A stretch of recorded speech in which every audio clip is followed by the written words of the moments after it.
ৰাতিপুৱা খোৱাৰ পৰা উঠিয়ে মই ভাবিলোঁ পানী এগিলাচ খাই লওঁ, তাৰপিছত ইটো কাম কৰিম। তাৰপিছত ইটো কাম কৰি অহাৰ পাছত গেছটো জ্বলাই পিনি মই ভাবিলোঁ চাহ অলপকৈ খাওঁ।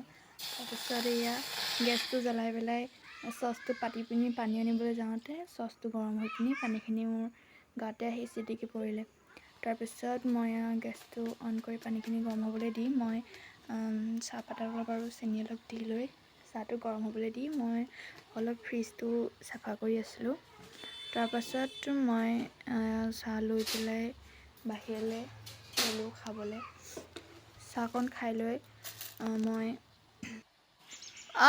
চাহকণ হোৱাৰ পাছত মই চাহকণ বাকি পেলাই চাহকাপ লৈ পিনি বাহিৰলৈ আহি মই চাহকাপ খালোঁ। খাই আহি অলপ ইটো কাম কৰিলোঁ। তাৰপাছত কাম বন কৰি হোৱাৰ পিছত মায়ে বোলে ব'ল ডাঙৰ বা ঘৰলৈ যাওঁ। তাৰপিছত এয়া মা মই সৰু বা ডাঙৰ বা ঘৰলৈ গ'লোঁ। আহি পেলাই এয়া আকৌ সৰু বাৰ ঘৰত আম খালোঁ। আম খাই হৈ গ'ল আজিলৈ, বাই বাই।